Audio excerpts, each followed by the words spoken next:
La pauvre employée a répondu au téléphone en parlant néerlandais, sans savoir que son patron millionnaire avait tout vu, ce qui l'a fait ensuite la laisser choquée. Claire Van Dyck traversait silencieusement le hall principal de la vieille maison de maître à Lyon, où le parquet ancien grinçait sous ses pas mesurés. Elle portait un seau d'eau savonneuse dans une main, et dans l'autre, un chiffon imbibé de vinaigre et d'huile essentielle de lavande. La lumière du matin filtrait à travers les grandes fenêtres à vitraux, illuminant les détails dorés, des moulures et le velours fané des rideaux. Le silence était presque religieux. Dans cet endroit figé par le temps, on sentait le poids de l'histoire à chaque coin de mur, à chaque tableau ancien suspendu dans les couloirs. C'était un monde qui n'était pas le sien, mais qu'elle servait avec précision et discrétion.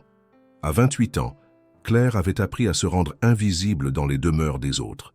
Fille de migrants néerlandais venus en France, lorsqu'elle n'avait que 6 ans, elle avait grandi entre deux mondes sans jamais vraiment appartenir à l'un ou à l'autre. Son accent français était impeccable, sans trace de son origine. Elle avait appris très tôt à effacer ce qui pourrait trahir ses racines, par peur, par fierté ou simplement par habitude. Seule dans cette maison, elle se sentait à la fois libre et enfermée. Libre parce qu'elle avait trouvé une routine stable, loin des incertitudes du passé. Enfermée parce qu'elle ne pouvait jamais réellement être elle-même. La maison appartenait à Julien Moreau, un homme d'affaires de 36 ans, héritier d'une des plus anciennes familles viticoles de la région. Il avait vécu à Paris pendant plus d'une décennie, entre soirées de gala, investissements risqués et relations superficielles. Sa réputation le précédait, charmeur, excentrique, distant. Mais depuis son retour à Lyon, après le décès de son père, il semblait avoir changé. Il avait quitté la capitale, abandonné les excès et décidé de revenir aux racines familiales, reprenant la gestion de la maison ancestrale et de la propriété viticole attenante. Claire ne le connaissait que de vue. Il apparaissait rarement, toujours discret dans ses allées et venues. Parfois, elle l'apercevait de loin dans le jardin ou en train de parler au téléphone dans la bibliothèque. Il ne lui avait jamais adressé plus de quelques mots polis, et cela lui convenait. Plus les employeurs se faisaient discrets, plus elle pouvait travailler en paix, concentrée sur ses tâches méticuleusement planifiées. Chaque matin, elle arrivait à 7 heures précises. Elle enfilait son uniforme simple mais propre dans le petit vestiaire près de la cuisine et notait les consignes du jour sur un carnet en cuir qu'elle gardait toujours avec elle. Elle commençait par les pièces communes, le salon principal, la salle à manger, le bureau. Ensuite venaient les couloirs, les escaliers, les chambres d'amis.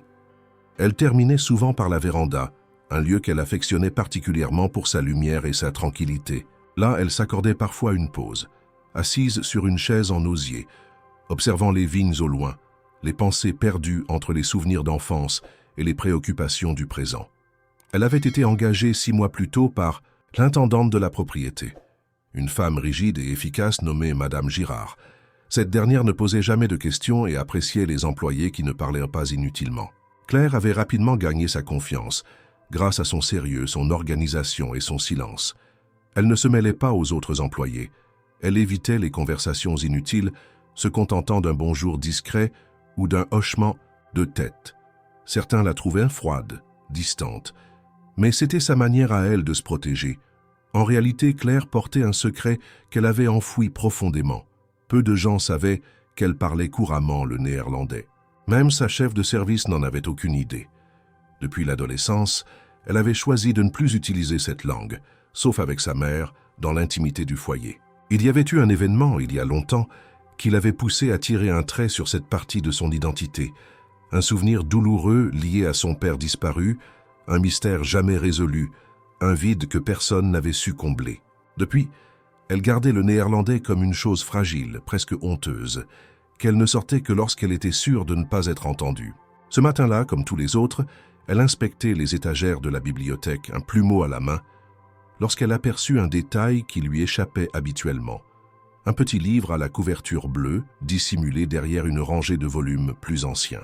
En le tirant délicatement, elle reconnut un recueil de poèmes en néerlandais. Ses doigts tremblèrent légèrement. Elle lut quelques vers à voix basse, presque en chuchotant, ressentant une émotion familière, entre la nostalgie et la douleur. Mais elle se reprit rapidement. Elle remit le livre en place, nettoya la dernière étagère et quitta la pièce sans un bruit.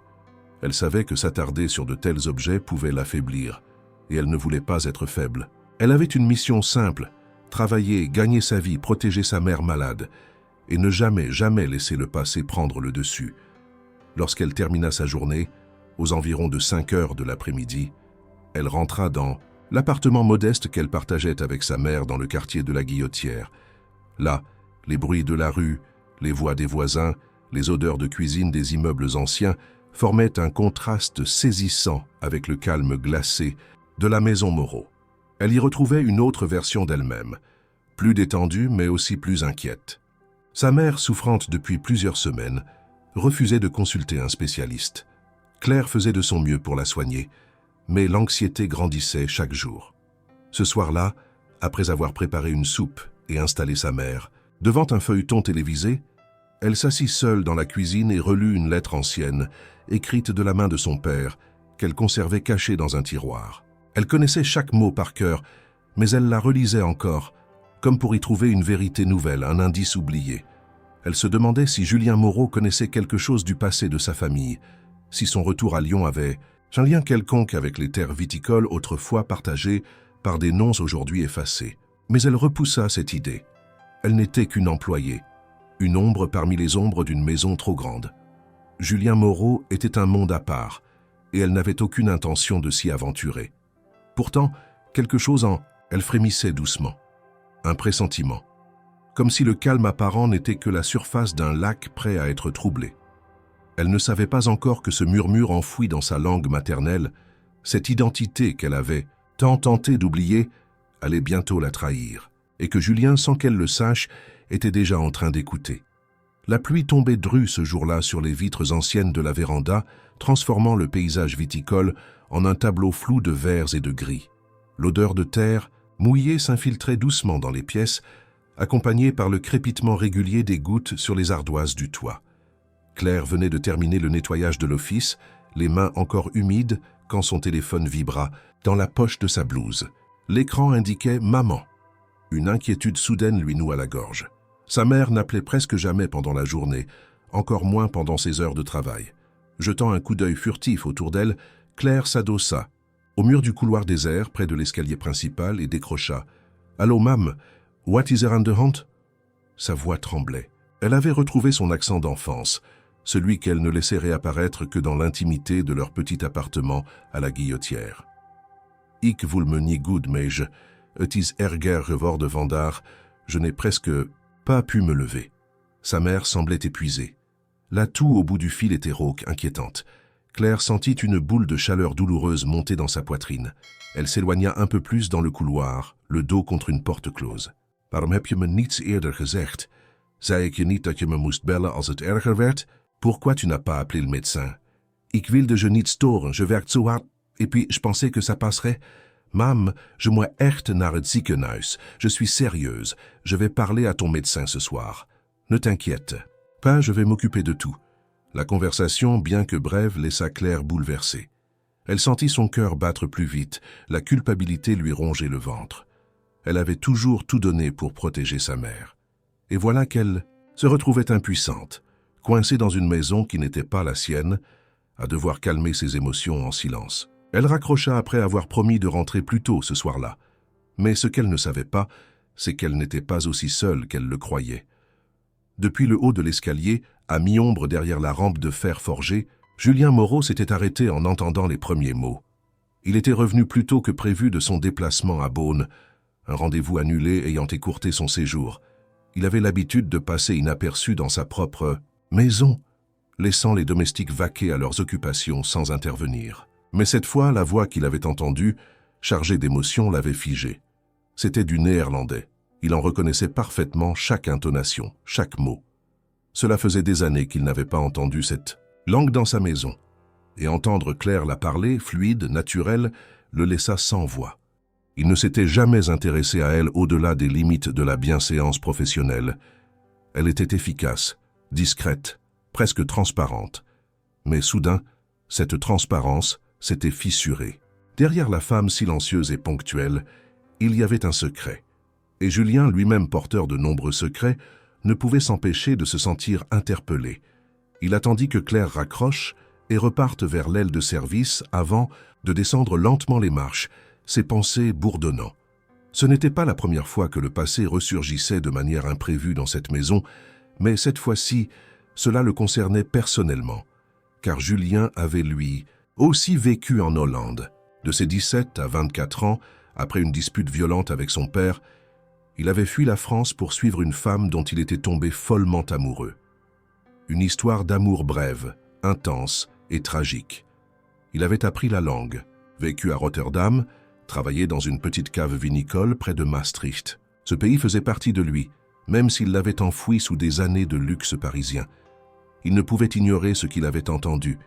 Il connaissait la langue trop bien pour penser qu'il s'agissait d'un malentendu. Et la tristesse, dans la voix de Claire, l'avait touché plus qu'il ne l'aurait cru. Elle n'était pas simplement une employée, elle était une énigme, et Julien détestait les énigmes non résolues. Dans les heures qui suivirent, il observa Claire à distance. Elle semblait perturbée, moins concentrée, moins méthodique que d'ordinaire. Elle oublia un torchon dans la salle à manger, déplaça, sans raison apparente, un vase ancien qu'elle replaça 10 minutes plus tard à sa position initiale. Ce n'était pas dans ses habitudes.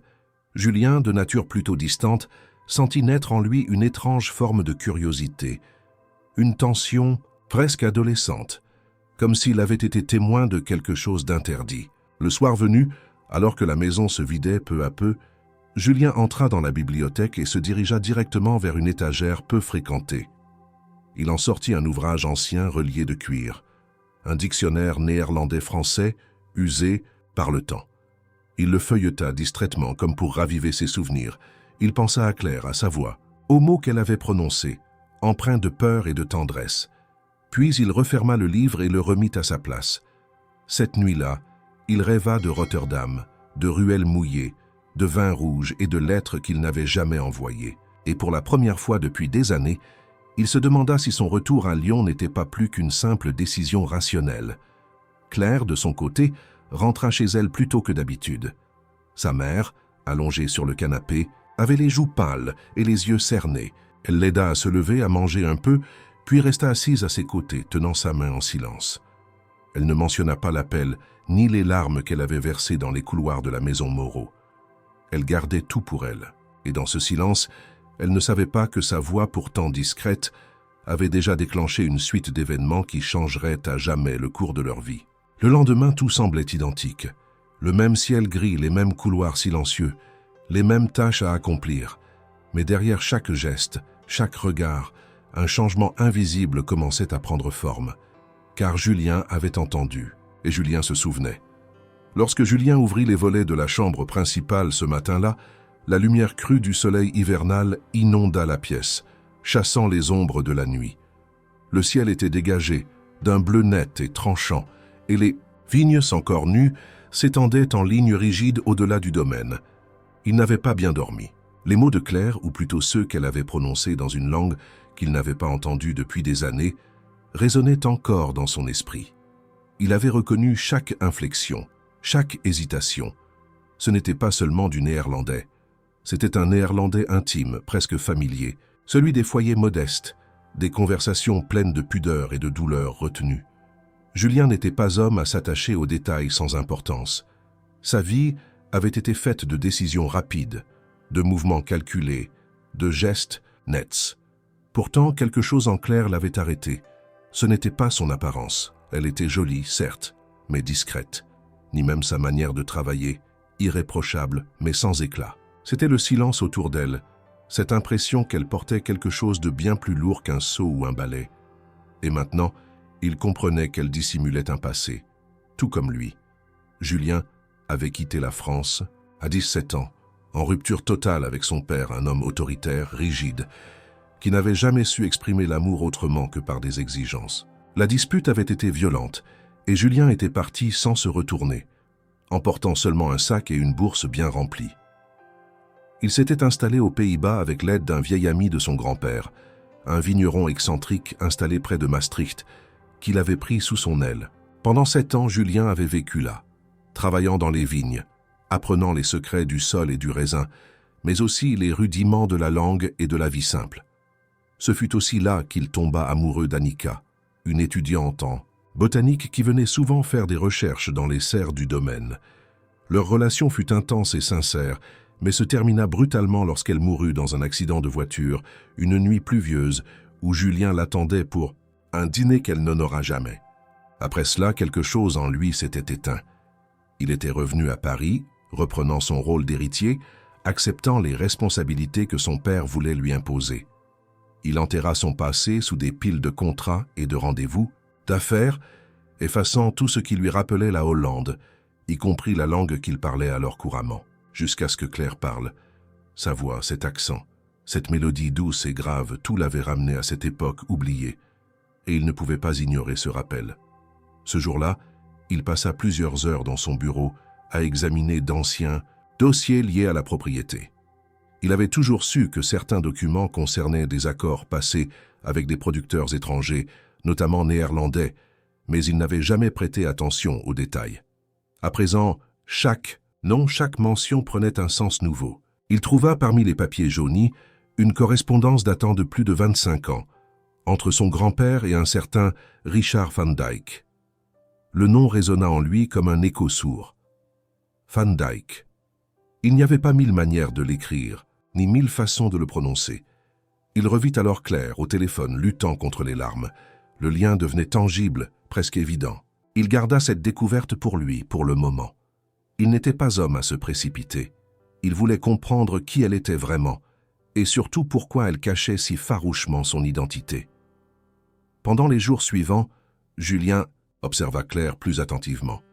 Il ne changea rien à ses habitudes, la salua de loin, la croisa dans les couloirs sans commentaire. Mais intérieurement, il collectait chaque geste, chaque silence, comme des pièces d'un puzzle complexe. Il vit comment elle évitait les conversations avec les autres employés, comment elle changeait de pièce dès que quelqu'un restait trop longtemps. Elle n'avait pas peur, non. Elle se protégeait. Et Julien connaissait bien cette forme de solitude. C'était celle qu'on choisit pour ne pas être blessé à nouveau. Il se surprit à chercher des prétextes pour la croiser, plus souvent, demandant à Madame Girard de réorganiser certaines tâches ou de faire nettoyer des pièces qu'il n'utilisait même pas. Claire ne semblait pas s'en offusquer. Elle exécutait les nouvelles consignes avec la même rigueur, sans poser de questions. Mais Julien voyait bien que quelque chose bougeait en elle. Peut-être avait-elle remarqué son regard plus insistant, ou peut-être était-ce simplement la peur que son secret soit découvert. Il ne savait pas encore ce qu'il ferait de cette vérité, mais il ne pouvait détourner les yeux. Une fin d'après-midi, alors qu'il rentrait de la cave, il la surprit assise sur une marche du grand escalier, la tête entre les mains.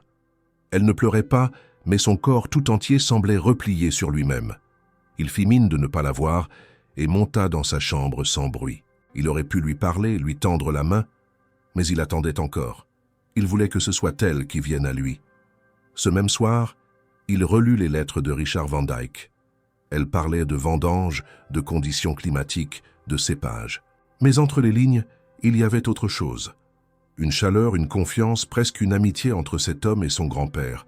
Il y avait aussi, dans une missive de 1997, une allusion à un différend, une rupture. Le ton changeait, devenait sec, presque amer. Et puis plus rien. Silence.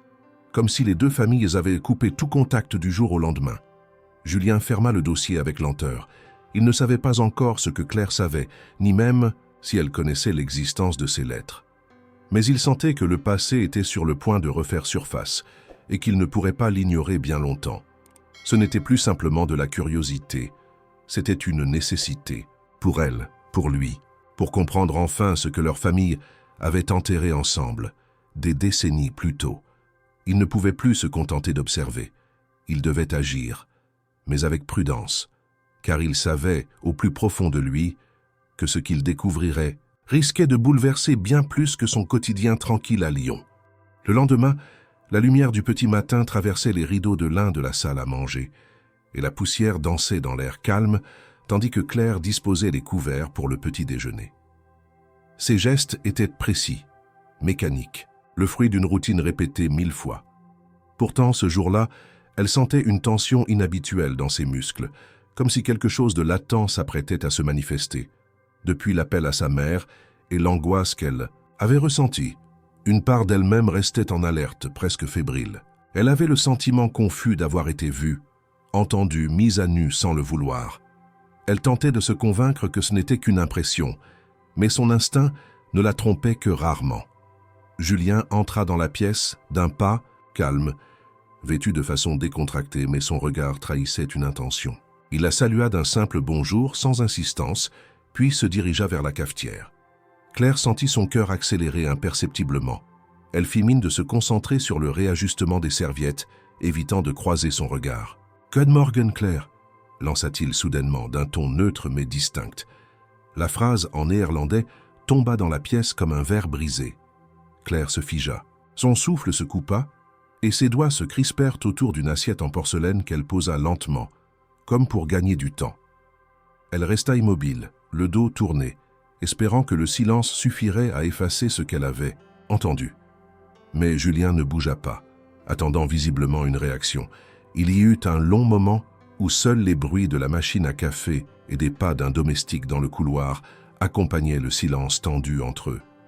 Elle se retourna, enfin avec un sourire crispé, et répondit d'une voix parfaitement maîtrisée, bien que légèrement plus aiguë qu'à l'accoutumée. « Excusez-moi, monsieur, je n'ai pas compris. » Julien plissa légèrement les yeux, mais son expression resta impassible. Il prit une tasse, versa du café noir et la porta à ses lèvres. « Je disais simplement « bonjour », en néerlandais. Vous n'avez pas reconnu ?» Claire secoua doucement la tête. « Non, monsieur, je ne parle pas cette langue. » Un silence suivit. Le regard de Julien se fit plus soutenu, mais il ne fit aucun commentaire supplémentaire.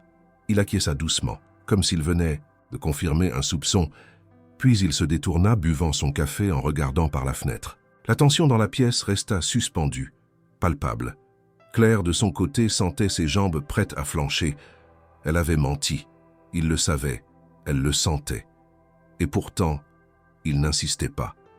Cette retenue lui semblait plus menaçante qu'un affrontement direct. Toute la journée, Claire fut agitée, même si elle n'en laissa rien paraître. Ses mouvements restaient maîtrisés, son visage impassible, mais son esprit tournait sans cesse autour de cet échange. Pourquoi Julien avait-il parlé néerlandais? Comment savait-il? Et surtout, pourquoi maintenant? Elle savait qu'il avait étudié à l'étranger, qu'il avait vécu à Paris, mais elle ignorait tout de ses années passées hors de France. Elle n'osait pas poser de questions, de peur d'en révéler plus qu'elle ne voulait. Elle regretta amèrement son moment de vulnérabilité. Elle aurait dû être plus prudente. Pourtant, une part d'elle ne pouvait s'empêcher de se demander ce que Julien cherchait réellement. Dans l'après-midi, alors qu'elle terminait le nettoyage du bureau principal, Julien fit de nouveau irruption, comme s'il avait choisi délibérément ce moment. Il s'approcha de l'un des classeurs, l'ouvrit, puis sans la regarder déclara « J'ai besoin de quelqu'un pour m'aider à organiser les archives de la Vinothèque. C'est un travail minutieux, mais aussi confidentiel. Cela ne fait pas partie de vos tâches habituelles, je le sais. Mais j'ai besoin de quelqu'un de fiable. » Claire, surprise, leva les yeux vers lui. Elle hésita à répondre, mesurant la portée d'une telle proposition. Ce n'était pas rien. Les archives de la Vinothèque n'étaient pas seulement un ensemble de papiers jaunis. C'était la mémoire commerciale de la maison Moreau.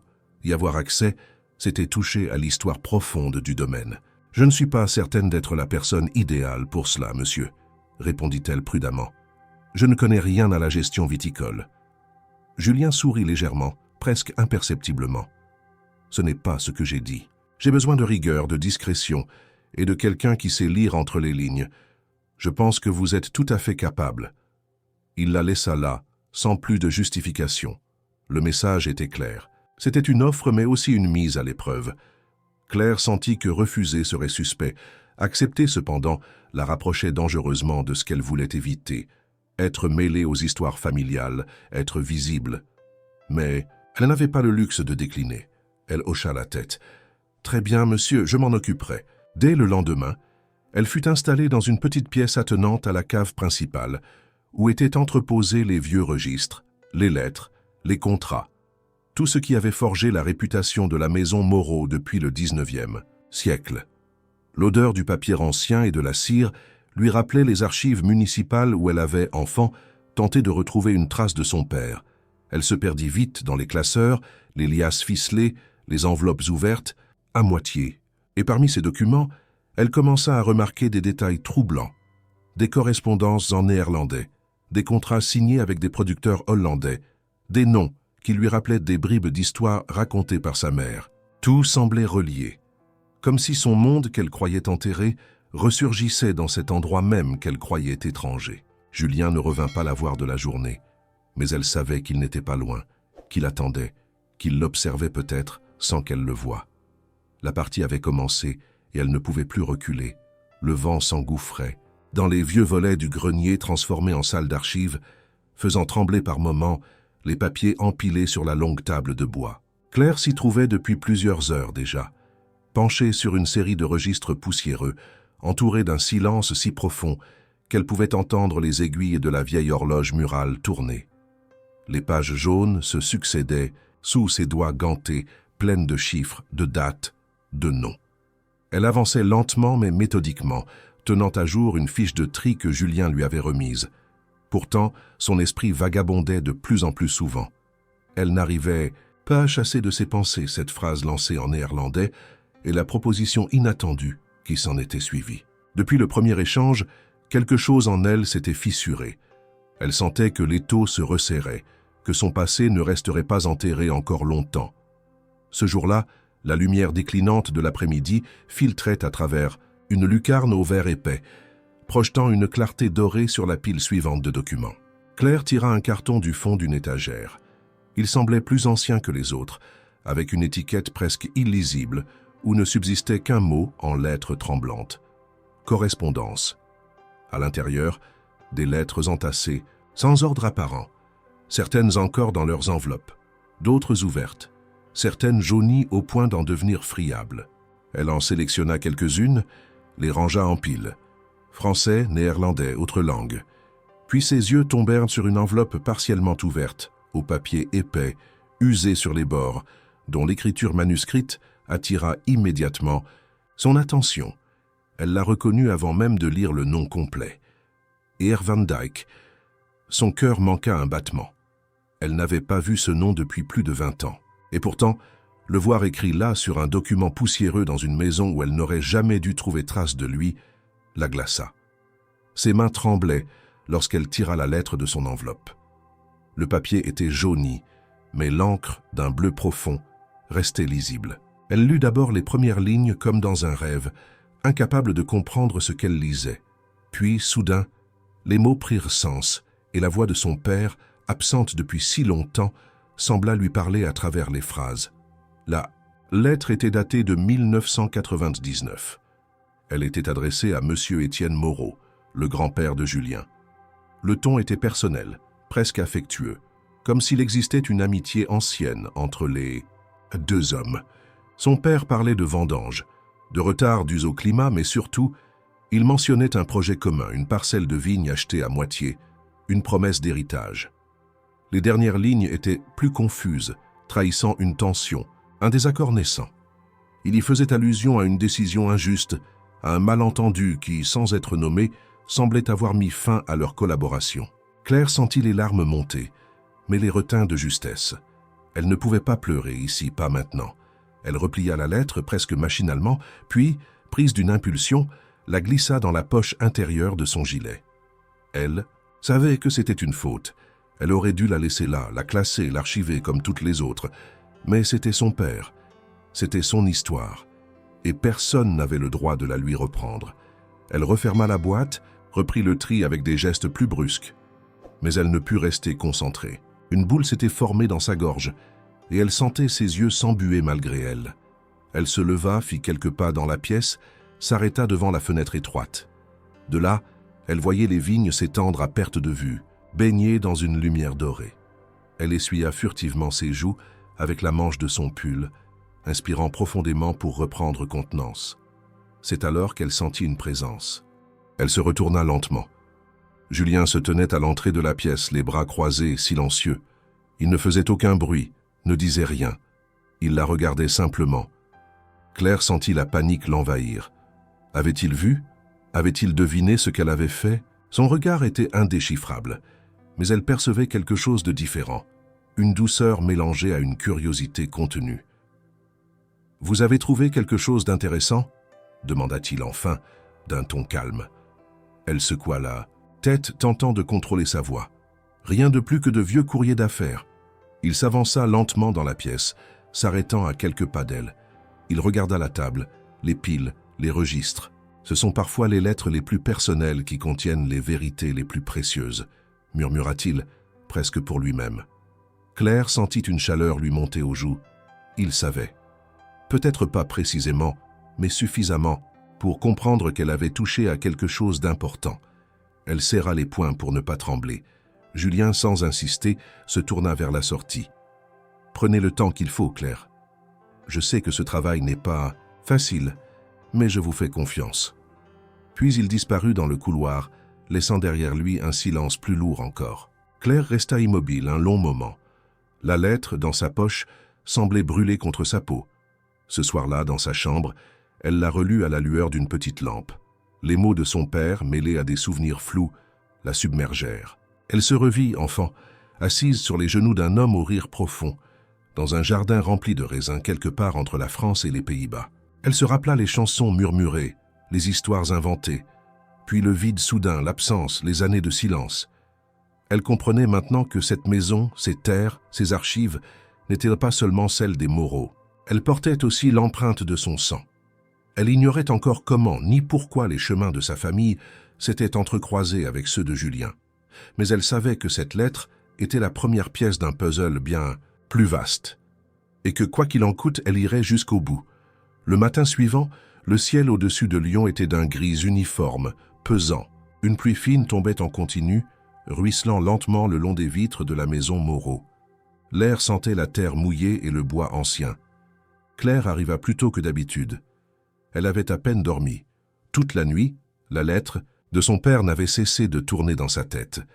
Elle l'avait relue à plusieurs reprises, mémorisant chaque mot, chaque courbe d'écriture, comme si les phrases pouvaient lui livrer un secret que son esprit fatigué refusait encore de déchiffrer. Elle l'avait rangée soigneusement dans une pochette plastifiée qu'elle glissa entre deux livres personnels, cachés dans un tiroir verrouillé de son petit bureau de service. En entrant dans le hall principal, elle croisa brièvement le regard de Julien. Il était vêtu d'un manteau gris foncé, une écharpe autour du cou, prêt à sortir. Il s'arrêta devant elle, la salua poliment, mais son regard resta fixé un peu plus longtemps que de coutume. Elle soutint ce regard sans baisser les yeux. Un silence flotta entre eux, lourd de sous-entendus. « Avez-vous quelques instants à me consacrer ?» demanda-t-il finalement. Claire hocha la tête sans un mot. Elle le suivit jusqu'à la véranda, où un feu discret crépitait dans une cheminée ancienne. Il lui indiqua un fauteuil, s'installa en face d'elle, les mains croisées sur les genoux. Pendant quelques secondes, il sembla chercher ses mots. Puis, d'une voix posée mais ferme, il déclara « Je vais être direct. J'ai besoin de votre aide pour un projet qui sort du cadre habituel de vos fonctions. » Claire, surprise, ne répondit pas tout de suite. Julien poursuivit. « Il y a sur les terres de la famille un ancien vignoble laissé à l'abandon depuis plus de 20 ans. Mon père l'a fermé après un conflit commercial, je n'en connais pas tous les détails. Mais récemment, en fouillant les archives, j'ai découvert que ce terrain faisait l'objet de correspondances avec un certain Richard Van Dyke. Il vous est peut-être familier ?» Claire sentit son sang se glacer. Elle fixa Julien, incertaine de ce qu'il savait exactement. Il la regardait avec une attention contenue, sans agressivité, mais avec une clarté désarmante. « C'était le nom de mon père, » dit-elle finalement, d'une voix basse. Julien hocha la tête avec lenteur. « Je m'en doutais, et je crois que ce n'est pas une coïncidence. Je pense que votre père et mon grand-père ont travaillé ensemble, peut-être plus que cela. Ce vignoble porte des traces de leur collaboration, et je souhaite le faire renaître. Mais j'ai besoin de quelqu'un pour m'aider à négocier avec des producteurs néerlandais. J'ai retrouvé des contacts, des pistes. Il faut parler leur langue, comprendre leur culture. Je parle encore un peu, mais vous seriez bien plus apte à le faire. » Claire resta silencieuse. L'ampleur de ce qu'il lui proposait dépassait ce qu'elle aurait pu imaginer. Travailler à la restauration d'un vignoble familial, un projet ancré dans le passé, lié à son père disparu, elle aurait dû se méfier, refuser. Et pourtant, une force irrésistible l'attirait vers cette opportunité. Peut-être était-ce le désir de réponse. Peut-être un besoin profond de réparer quelque chose de brisé en elle. « Pourquoi moi ?» demanda-t-elle enfin. Julien esquissa un sourire bref. « Parce que je sais que vous ne vous contenterez pas de traduire. Vous chercherez à comprendre, à faire le lien entre ce qui a été perdu et ce qui peut être reconstruit. Je crois que vous avez plus à voir avec ce domaine que vous ne le pensiez. » Claire prit une longue inspiration. L'idée d'accompagner Julien, de fouiller plus profondément encore dans les archives, de rencontrer ceux qui avaient peut-être connu son père, tout cela lui faisait peur.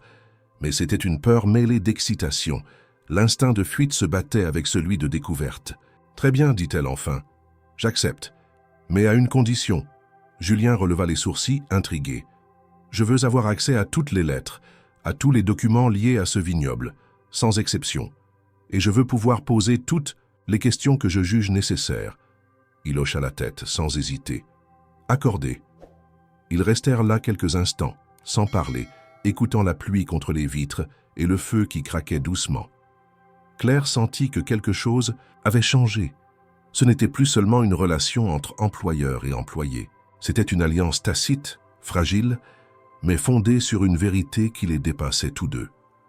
Le soir même, elle rentra chez elle avec un mélange de vertige et de détermination. Elle annonça à sa mère qu'elle allait devoir faire un déplacement professionnel dans les jours suivants. La vieille femme, pâle et fatiguée, acquiesça sans protester. Elle voyait bien que sa fille était différente, plus vivante, animée par une étincelle qu'elle n'avait pas vue depuis des années. Claire passa la nuit à relire encore la lettre de son père, à imaginer ce que ce projet pourrait révéler. Elle savait qu'elle risquait de découvrir des vérités douloureuses, que les secrets enfouis ne reviendraient pas sans conséquence. Mais elle était prête. Pour la première fois depuis longtemps, elle ne fuyait pas. Elle avançait. Et Julien, à sa manière silencieuse, avançait aussi. Ce qu'il ne savait pas encore, c'est que le vignoble abandonné recelait bien plus qu'une vieille querelle ou un partenariat oublié. Il était le cœur d'une histoire commune, un carrefour de destinée que le temps n'avait jamais réellement séparé. La voiture roulait à une allure régulière sur les routes sinueuses de la région Auvergne-Rhône-Alpes, longeant des vallées verdoyantes et des champs détrempés par les pluies récentes. À l'intérieur du véhicule, le silence n'était interrompu que par le ronronnement du moteur et les notes feutrées d'une musique classique diffusée à faible volume. Claire, assise sur le siège passager, gardait les mains croisées sur ses genoux, le regard perdu à travers la vitre embuée. Julien conduisait d'un air concentré, les yeux fixés sur l'horizon, mais tout son corps trahissait une tension maîtrisée, comme s'il contenait en lui-même des mots qu'il n'osait pas encore dire. Ils avaient quitté Lyon à 7 heures du matin, direction une petite ville à la frontière franco-belge, où Julien avait prévu de rencontrer un couple de producteurs néerlandais qui avaient autrefois collaboré avec son grand-père. L'objectif officiel du voyage était de discuter d'un partenariat potentiel pour le renouveau du vignoble abandonné. Mais tous deux savaient que cette expédition n'était pas simplement commerciale, elle était personnelle. Pour Julien, c'était une tentative de réconciliation avec une partie oubliée de son héritage. Pour Claire, c'était une brèche ouverte sur un passé familial qu'elle n'avait jamais cessé de chercher à comprendre. Il ne s'était pas parlé depuis le départ, mais ce silence n'était pas pesant. Il avait la densité d'un calme avant la tempête, le prélude à des confidences qui attendèrent leur moment. Ce fut Julien qui, le premier, rompit le silence, les yeux toujours rivés sur la route. « Vous savez, quand je vivais aux Pays-Bas, j'ai passé beaucoup de temps dans les vignes, plus que je ne l'aurais cru. Ce pays n'est pas réputé pour son vin, mais j'y ai appris à aimer ce métier. Le climat rendait les choses plus difficiles, mais aussi plus humaines. On travaillait avec les saisons, avec la terre, pas contre elle. » Claire tourna légèrement la tête vers lui, intriguée par cette confidence inattendue. Elle n'avait jamais imaginé Julien dans un décor rural, les mains dans la terre, loin des costumes sur mesure et des réunions stratégiques.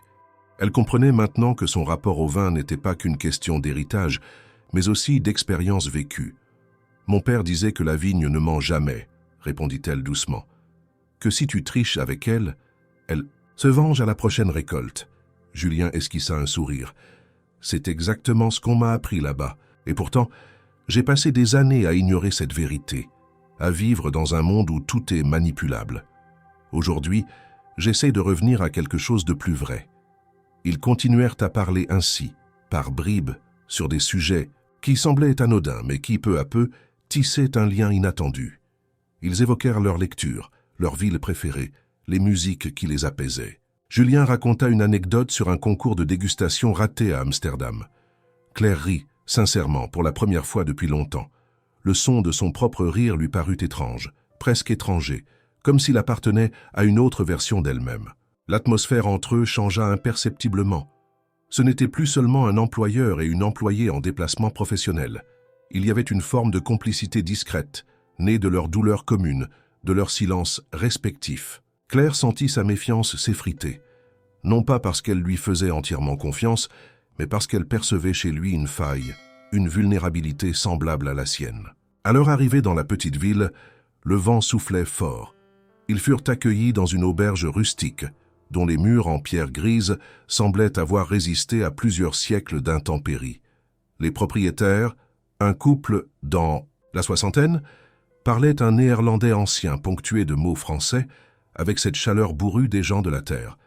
Ils reconnurent tout de suite le nom Moreau, et leur regard se fit plus grave à l'évocation de Richard Van Dyck. La rencontre, prévue pour durer 1 heure, s'étira jusqu'au début de la soirée. Les producteurs avaient regardé d'anciens carnets de commandes, des lettres échangées avec le grand-père de Julien et, plus étonnamment, avec Richard. Claire feuilletait les documents avec une émotion retenue, reconnaissant certaines expressions, certains traits d'écriture. Un sentiment de filiation se renforçait à chaque page, à chaque signature.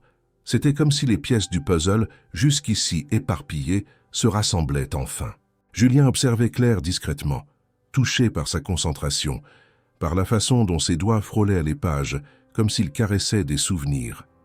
Il comprenait, sans qu'elle ait besoin de parler, que ce voyage était un tournant pour elle. De retour à l'auberge, après un dîner frugal partagé en silence, ils se retrouvèrent dans un petit salon commun, devant une cheminée où brûlaient quelques bûches. La lumière tremblante dessinait sur leur visage des ombres mouvantes. Claire, assise sur un fauteuil de velours brun, tenait dans ses mains une photo noir et blanc que les producteurs leur avaient remise.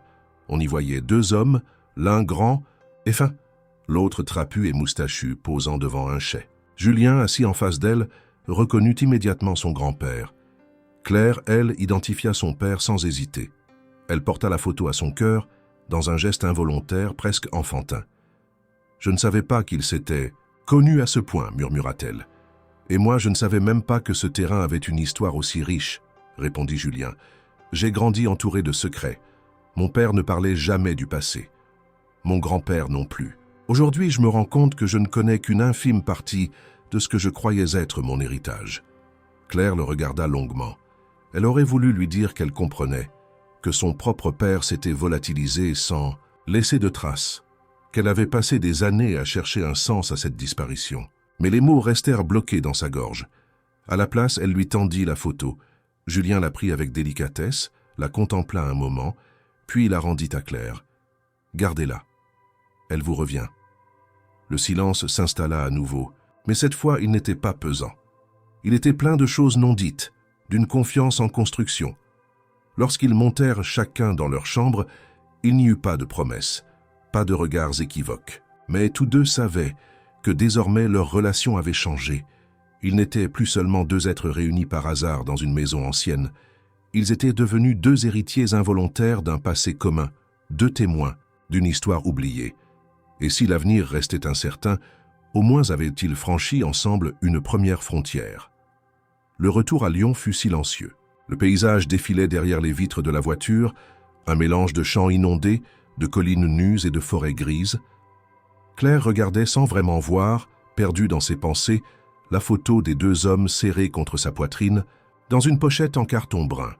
Julien, au volant, paraissait concentré sur la route, mais ses traits trahissaient une agitation contenue.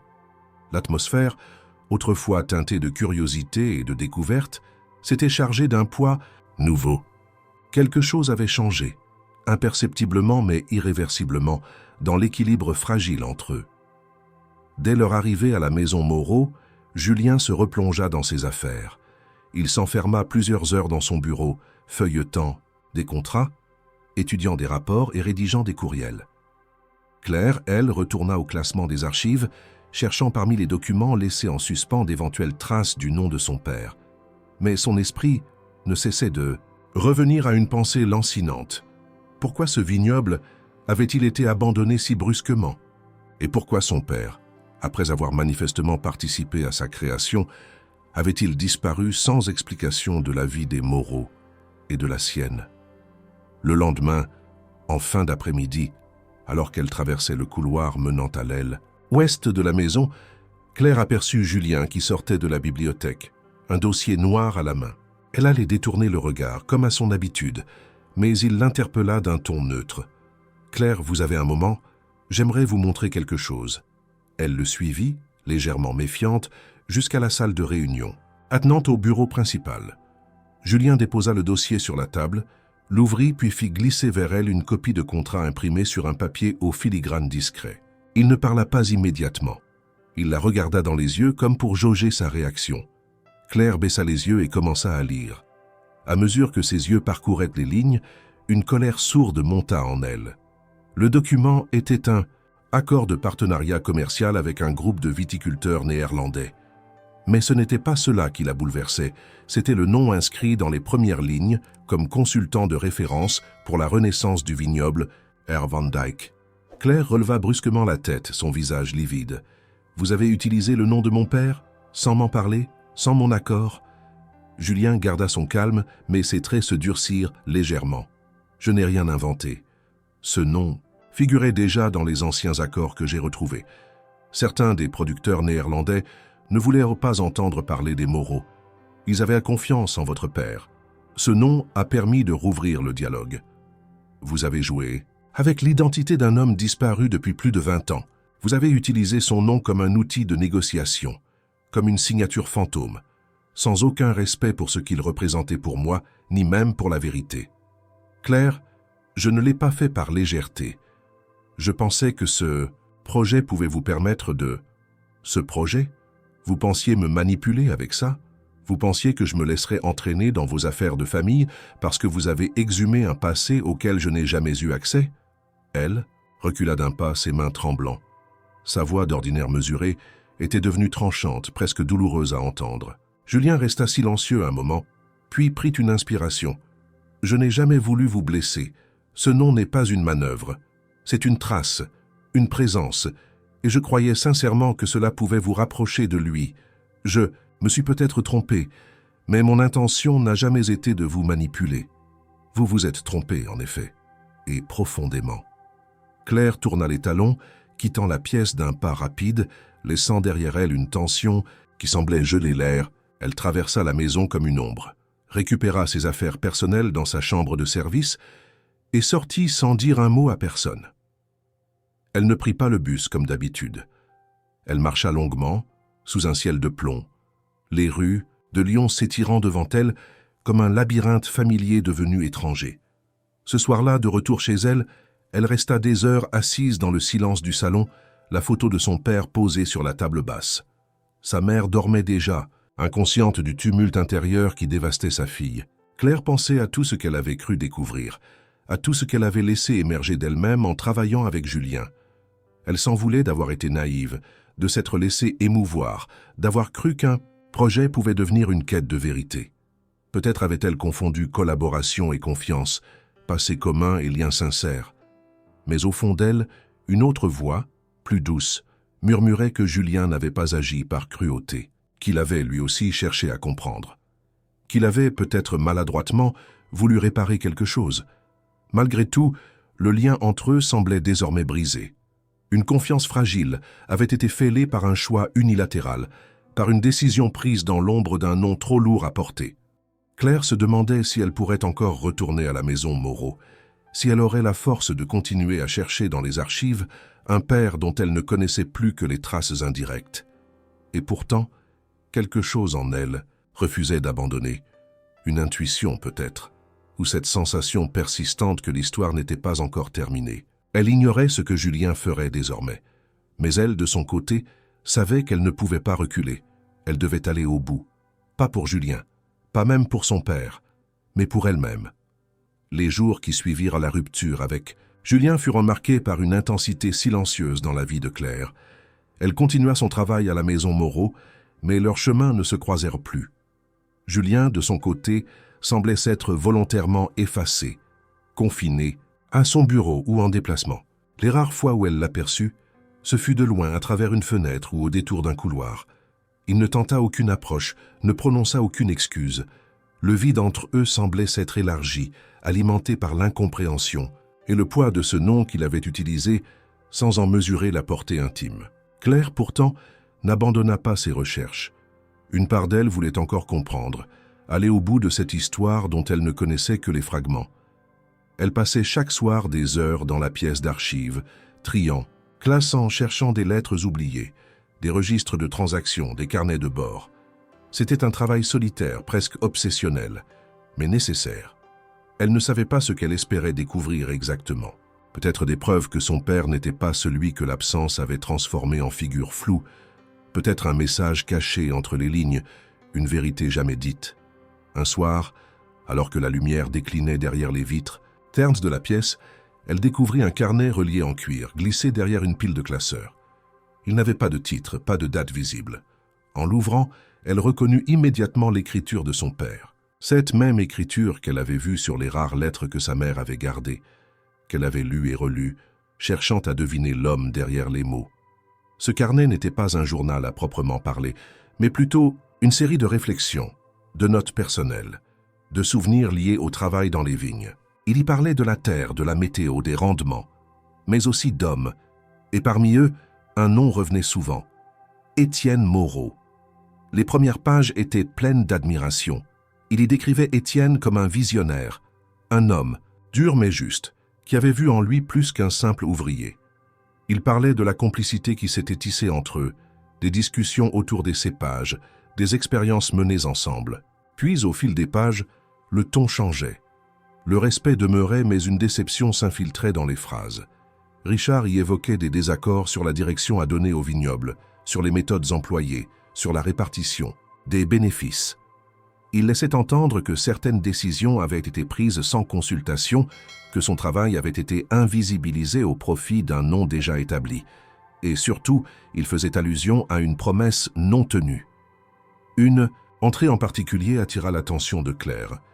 Elle était datée de 1999, quelques mois avant sa disparition. On y lisait « Étienne m'a dit que la terre serait partagée, que mon nom apparaîtrait sur l'acte. Mais aujourd'hui, je découvre un contrat signé sans moi. Je ne suis qu'un pion, un rêveur naïf. J'ai cru qu'un nom étranger pouvait avoir sa place ici. Je me suis trompé. » Claire relut ces mots à voix basse, les doigts tremblants. C'était une blessure à vif, couchée sur le papier, une trahison silencieuse. Ce n'était pas seulement une querelle professionnelle, c'était un point de rupture, un effacement brutal. Son père n'avait pas fui. Il avait été effacé, dépossédé non seulement de son travail, mais de sa dignité. Elle poursuivit sa lecture et ce qu'elle découvrit ensuite l'ébranla encore davantage. Dans les dernières pages, Richard parlait d'elle. Claire mérite mieux. Elle a l'intelligence de sa mère, la patience des vignes. Si je pars, ce ne sera pas par lâcheté. Ce sera pour qu'elle ne voie jamais ce que devient un homme brisé. Les mots résonnèrent en elle comme une claque. Elle comprenait maintenant que son père n'était pas un homme qui avait fui ses responsabilités. Il avait été trahi, et pour protéger sa famille, il avait choisi l'oubli. Ce soir-là, Claire resta dans la pièce jusqu'à très tard, le carnet contre sa poitrine, les yeux fixés sur un point invisible du mur. Elle revoyait sa mère, les silences prolongés, les réponses évasives lorsqu'elle posait des questions sur son père. Elle comprenait enfin cette douleur constante dans le regard maternel, cette fêlure qui n'avait jamais guéri. Tout avait été fait pour protéger Claire. Mais à quel prix? Le lendemain, elle se rendit au bureau de Julien. Elle n'avait pas prévu de le faire. Elle n'avait pas préparé de discours. Elle savait simplement qu'elle ne pouvait pas garder cette vérité pour elle seule. Julien la reçut sans étonnement apparent, bien qu'il parût surpris de la voir entrer si tôt dans la matinée. Il se leva, lui indiqua une chaise. Claire s'assit, posa le carnet sur la table entre eux. « Vous devriez lire ça, dit-elle simplement. » Julien ouvrit le carnet, lut quelques lignes. Il reconnut l'écriture, les dates. Il sentit l'ampleur de ce qu'il tenait dans les mains. « C'est son journal ?»« Pas exactement. Des notes, des pensées. » mais assez pour comprendre ce qui s'est vraiment passé. Il ne répondit pas.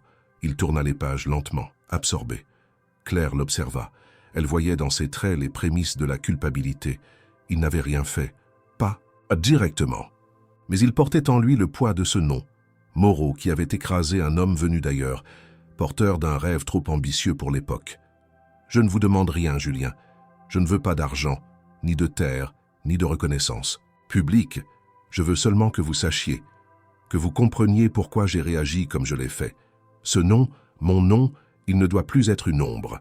Il doit exister, avec ou sans votre famille. » Julien ferma le carnet, le posa doucement sur le bureau. « Je suis désolé, murmura-t-il. » Il ne trouva rien d'autre à dire. Et pour la première fois, Claire sentit que ce silence n'était pas un refus, mais un respect, une reconnaissance, muette. Elle se leva sans un mot de plus et quitta la pièce, laissant derrière elle une histoire désormais éclairée, une injustice révélée. Ce jour-là, quelque chose changea. Elle ne savait pas encore quoi, ni dans quel sens, mais elle n'était plus une simple spectatrice du passé. Elle en était l'héritière légitime. Claire ne put fermer l'œil de la nuit suivante. Elle resta allongée, le regard rivé au plafond, les pensées affluant sans répit. Le carnet de son père reposait sur la table de chevet, comme un cœur battant sous la lampe éteinte. Les mots, les phrases, les silences entre les lignes, tout résonnait en elle comme une vérité qu'elle avait toujours pressentie sans jamais l'avoir pu nommer. Ce n'était plus seulement une histoire de vignes ou de contrats oubliés. C'était une histoire d'effacement, de promesses trahies, de liens brisés entre deux hommes et, par extension, entre deux générations. Le lendemain matin, Claire prit une décision qu'elle ne formula à voix haute que lorsqu'elle fut sur le quai de la gare. Elle acheta un billet pour les Pays-Bas, direction Maastricht, avec une escale à Rotterdam. Elle n'en informa ni sa mère, ni Julien. Elle savait que ce voyage n'était pas une fuite, mais un retour. Un retour vers les lieux que son père avait aimés, vers les traces qu'il avait peut-être laissées dans une terre étrangère, devenue familière par le sang. Le trajet fut long, ponctué de correspondances et de paysages changeants. Les Haas, gens français, laissèrent place aux plaines néerlandaises, aux maisons de briques rouges, aux canaux bordés de peupliers. Lorsqu'elle descendit à la gare centrale de Maastricht, l'air était froid, humide, mais chargé d'une odeur de terre et de pluie qui lui rappela étrangement la cave Moreau. Elle consulta l'adresse retrouvée dans une vieille lettre, un lieu que son père mentionnait dans ses notes comme la maison du commencement.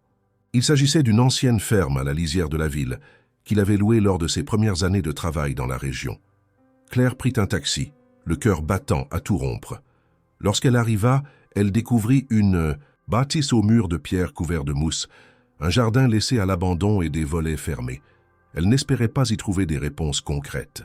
Elle voulait seulement s'imprégner du lieu, toucher les murs qu'il avait peut-être effleurés, respirer l'air qu'il avait respiré. Mais alors qu'elle s'approchait pour observer la porte d'entrée, une voix masculine l'interpella derrière elle. « Vous cherchez quelqu'un » Elle se retourna surprise. Un homme âgé, à la barbe blanche et aux yeux clairs, se tenait à quelques mètres, les bras croisés. Il portait un manteau épais et tenait une clé dans la main. « Cette maison appartenait à mon frère. Il est décédé il y a 10 ans. Vous êtes de la famille ?» Claire hésita puis montra la photo qu'elle gardait sur elle. « Richard Van Dyck, c'était mon père. Je crois qu'il a vécu ici pendant quelque temps. » Le regard de l'homme se transforma immédiatement. Il avança lentement, les yeux rivés sur la photo. « Richard, le néerlandais à l'accent français. Bien sûr que je me souviens, c'était un bonhomme, calme. Il travaillait dans les vignes de la vallée. Il parlait souvent de sa fille, Claire. Il disait qu'il reviendrait pour elle. » Les mots la frappèrent de plein fouet. Elle dut s'asseoir sur une marche en pierre pour reprendre son souffle. « Savez-vous pourquoi il est parti? Pourquoi il n'est jamais revenu ?» L'homme secoua la tête. Il parlait peu du passé, mais je sais qu'il avait été trahi par quelqu'un de très proche. Il disait que son nom ne valait rien là-bas, qu'il devait tout reconstruire ici. Puis un jour il est parti. Il a vendu quelques outils, laissé une lettre à mon frère, puis plus rien. Claire sentit les larmes monter, mais les retint. Elle remercia l'homme, resta encore un moment dans le jardin puis repartit vers la gare. Son cœur était lourd, mais une certitude nouvelle l'habitait. Son père n'avait jamais cessé de l'aimer. Il n'avait pas disparu par égoïsme, mais par désespoir. Il s'était tué à la tâche, à la honte, au souvenir d'un nom rayé. Ce qu'elle ne savait pas encore, c'est que Julien, de son côté, avait découvert son absence. Il avait tenté de la joindre à plusieurs reprises, en vain. Puis, en consultant l'agenda numérique qu'elle utilisait pour planifier les recherches d'archives, il avait vu une note dissimulée sous un nom de code. Retour aux racines. Adresse, Maastricht, ferme de la vallée. Sans hésiter, il prit le premier vol pour les Pays-Bas. 2 jours plus tard, Claire se tenait devant les ruines d'une petite cave viticole désaffectée à la frontière du Limbourg, indiquée dans une autre des lettres retrouvées. Elle explorait les lieux, prenant des photos, cherchant des traces physiques du passé, lorsqu'elle entendit des pas derrière elle. Elle se retourna et le vit. Julien, essoufflé, les cheveux en désordre, un sac de voyage encore en bandoulière. « Qu'est-ce que vous faites ici ?» demanda-t-elle surprise. « Je pourrais vous poser la même question, mais je crois que je connais déjà la réponse. » Elle ne dit rien. Il s'approcha lentement, sans tenter de combler tout de suite la distance. « Je ne suis pas venu pour me justifier, ni pour vous convaincre. Je suis venu parce que je ne pouvais pas rester là-bas pendant que vous marchiez seul sur les pas d'un passé que j'ai, même indirectement, contribué à enterrer. » Claire détourna les yeux. « Vous n'aviez pas à venir, ce voyage était le mien. Il est le nôtre maintenant. Que vous le vouliez ou non, nos histoires sont liées. Et je ne veux plus qu'elles se croisent seulement par accident. » Un silence s'installa, pesant mais chargé d'un souffle nouveau. Claire finit par lui tendre la main. Julien la prit sans hésiter. Ensemble, ils entrèrent dans la vieille cave, les pas résonnant sur les dalles froides. Il n'y avait plus de barriques, plus de bouteilles, mais dans l'air flottait quelque chose de plus précieux, la mémoire de ceux qui avaient rêvé, avant eux. Ce jour-là, Claire comprit que le passé ne se réparait pas avec des promesses. Il se reconstruisait à travers les actes, les décisions, les chemins empruntés à deux. Et Julien comprit, lui, qu'hériter, ce n'était pas posséder. C'était rendre justice. Le retour en France ne fut ni triomphal ni paisible. Julien et Claire revinrent à Lyon avec le silence de ceux qui avaient vu, senti, touché quelque chose de trop grand pour être résumé en mots. Les jours passés à Maastricht et dans les campagnes voisines avaient ouvert des plaies anciennes, mais aussi dévoilé des vérités enterrées sous des décennies de silence et de convenances familiales. L'ambiance dans la voiture était lourde, mais différente de celle qui avait marqué leur premier voyage. Cette fois, il n'y avait plus de mystère, plus de masque à porter. Ils étaient revenus chargés de leur histoire, de la douleur des pères et de la responsabilité de réparer. Julien s'enferma aussitôt dans son bureau dès leur arrivée. Il ne s'isola pas par fuite, mais par nécessité. Il relut chaque ligne des documents anciens, confronta les archives familiales avec les lettres et notes découvertes par Claire, et surtout, il commença à revoir tous les contrats signés au fil des années, notamment ceux liés aux parcelles les plus anciennes du domaine Moreau. Il passait des heures penché sur les actes notariés, les transferts de propriété, les changements d'enregistrement cadastraux, et ce qu'il découvrit le bouleversa profondément.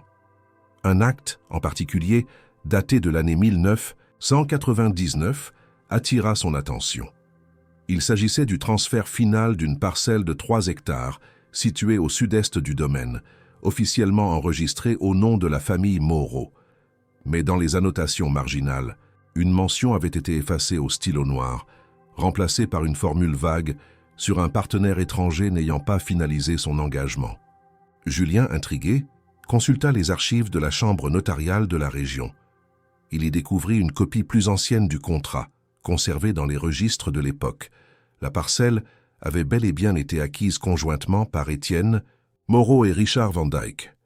Le nom de ce dernier avait été supprimé des registres officiels après coup, sans justification légale valable. Julien sentit le sol se dérober sous ses pieds. Ce n'était plus une hypothèse, ce n'était plus une intuition partagée dans le silence d'une cave abandonnée. C'était un fait. Une part de son héritage ne lui appartenait pas légitimement.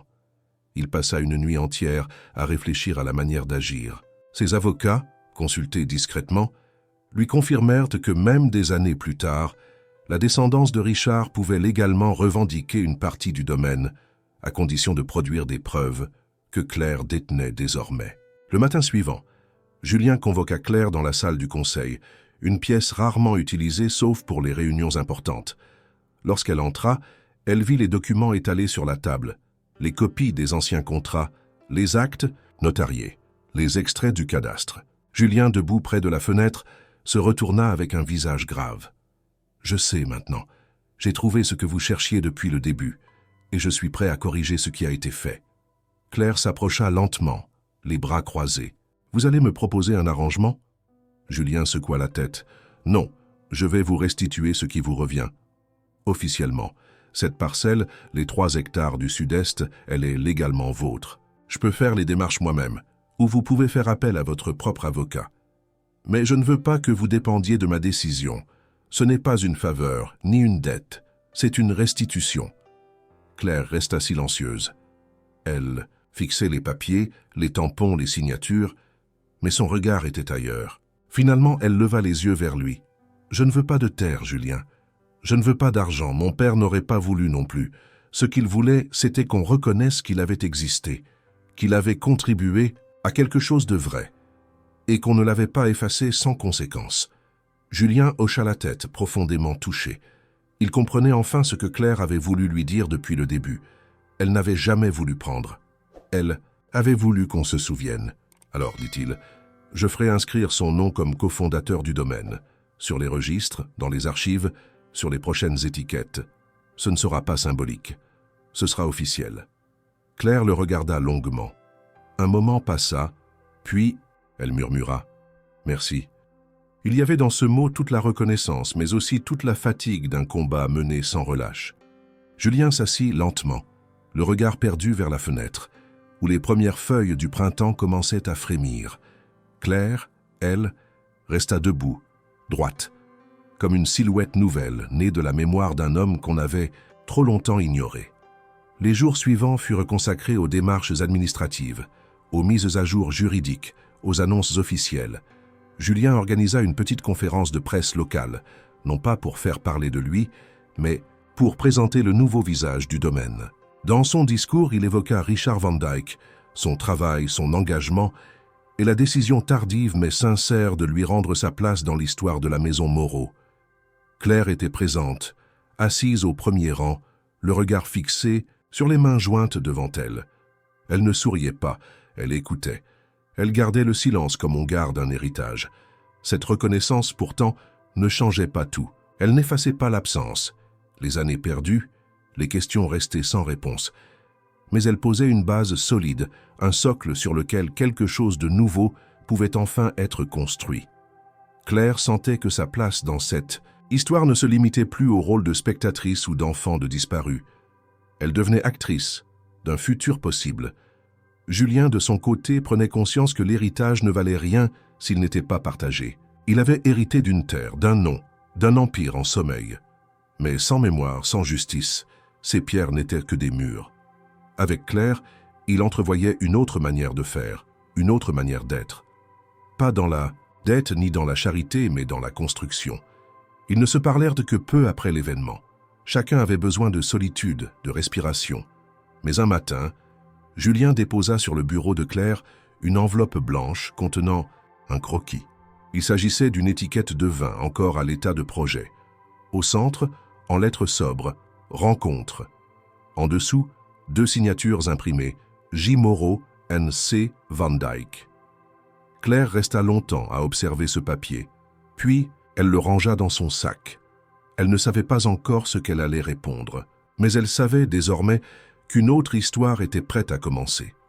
Une histoire qu'ils écriraient ensemble, non pour réparer le passé, mais pour honorer ce qu'il avait permis de révéler. La maison Moreau, désormais empreinte d'une atmosphère nouvelle, vivait une transformation silencieuse. Les couloirs, autrefois marqués par le poids des secrets et des absences, semblaient respirer un air plus léger. L'équipe, bien que discrète, percevait que quelque chose d'essentiel avait changé. Julien n'était plus le même homme. Il parlait moins, mais écoutait plus. Il ne donnait plus des ordres, il posait des questions. Quant à Claire, elle ne se contentait plus de nettoyer et de trier. Elle se tenait droite, présente, ancrée, comme une pièce retrouvée d'un puzzle ancien. Chacun savait, sans qu'un mot soit prononcé, que son rôle ici n'était plus celui d'une employée. Elle était devenue mémoire vivante du domaine. Depuis l'annonce publique de la reconnaissance du rôle de Richard Van Dyke, les échos n'avaient pas tardé à se faire entendre. Des journalistes spécialisés en histoire du vin, des descendants de vignerons anciens, même de simples habitants de la région, tous avaient voulu en savoir plus sur ce nom oublié, sur cette collaboration effacée. Julien avait soigneusement protégé Claire de cette attention, refusant toute interview à sa place, insistant pour que sa vie privée demeure intacte. Elle le remercia silencieusement pour cela.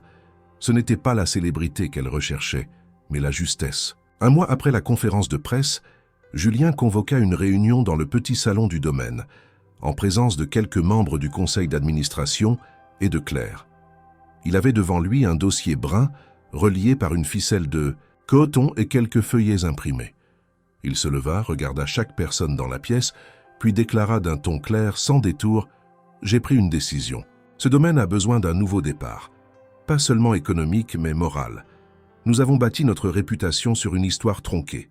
Il est temps de construire autre chose, ensemble. » Les regards se tournèrent vers lui, attentifs.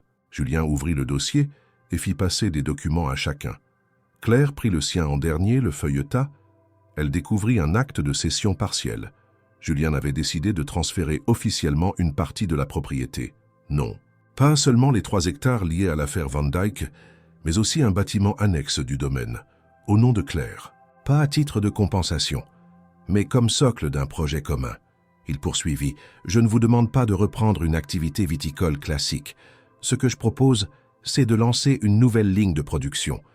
Une gamme de vins fondés sur la collaboration entre nos 2 héritages. Nous l'appellerons « Rencontre ». Ce nom n'est pas un artifice marketing. Il symbolise exactement ce que ce lieu est devenu. Claire leva les yeux vers lui. Elle voulait parler. Mais Julien la devança. « Je ne le fais pas pour me racheter, ni pour réparer quelque chose. Je le fais parce que je crois en ce que nous pouvons créer ensemble, pas comme un compromis, comme une vérité. » Le silence fut dense. Puis l'un des conseillers, un homme d'un certain âge qui avait connu Étienne Moreau, hocha la tête lentement et murmura « Il aurait dû faire cela il y a 20 ans. » Les autres acquiescèrent. Personne ne contesta la proposition. Le passé, enfin, cessait d'être un poids pour devenir une fondation. Claire resta seule dans la pièce après le départ des autres. Julien, à sa demande, ne l'avait pas suivie. Elle avait besoin de quelques instants. Elle relisait les mots, les clauses, les conditions. Tout était conforme. Mais ce n'était pas cela qui la retenait. C'était le geste lui-même. Elle pensait à son père, à la cave de Maastricht, à la lettre jamais envoyée. Elle pensa à sa mère, à toutes ces années de silence, à ces repas où le nom de Richard était une absence qui occupait toute la pièce. Elle sortit dans le jardin, le dossier toujours en main.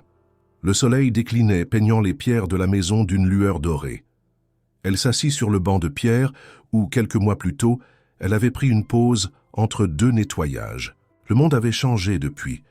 Elle n'était plus une domestique effacée. Elle n'était pas non plus devenue une héritière au sens classique. Elle était Claire Van Dyke, porteuse d'une histoire, gardienne d'une mémoire, actrice d'un avenir. Julien la rejoignit, silencieusement. Il ne dit rien, s'assit à ses côtés. Elle lui tendit le document signé. Il le prit, sans un mot. Ils restèrent là, longtemps, à regarder le soleil disparaître derrière les collines. Quelques jours plus tard, Claire visita l'annexe du domaine qui lui avait été cédé.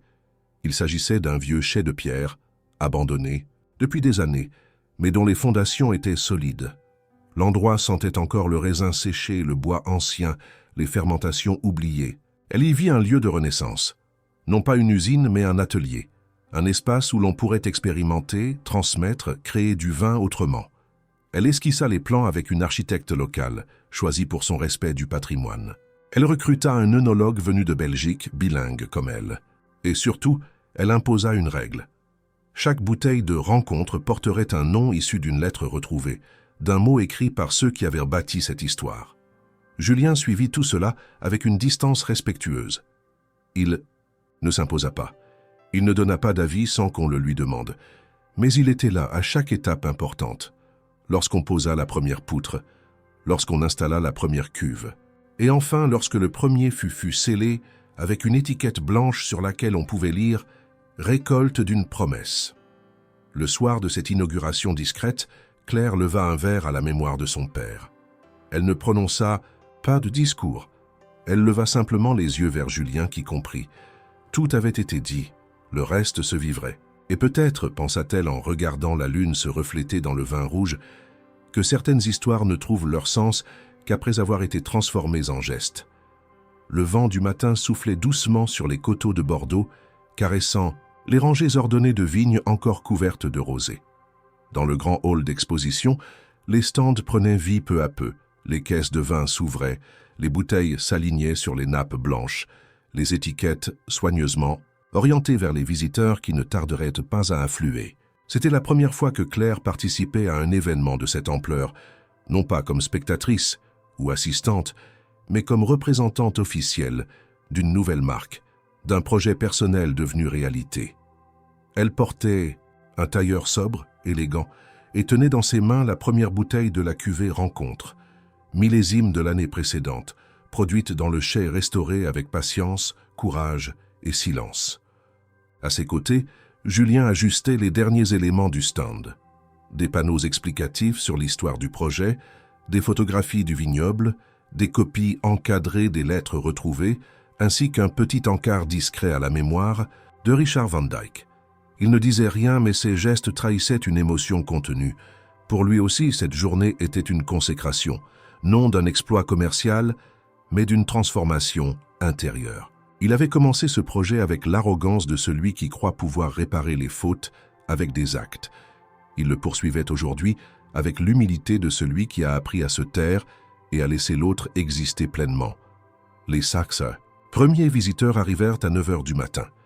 Des distributeurs, des journalistes, des sommeliers, des amateurs curieux. Beaucoup étaient intrigués par le nom de la nouvelle marque, par l'histoire qui l'accompagnait. Claire répondit aux questions avec précision, sans emphase. Elle parlait du vin, bien sûr, des cépages, des méthodes artisanales, de la fermentation lente, mais elle parlait surtout de transmission, de résilience, de ce que signifie réellement rencontrer quelqu'un à travers un héritage commun. Les gens écoutaient en silence, puis goûtaient, et leur regard changeait. Ils comprenaient que ce vin ne racontait pas seulement une histoire, il portait un legs. Julien la laissait parler, n'intervenait que lorsque c'était nécessaire.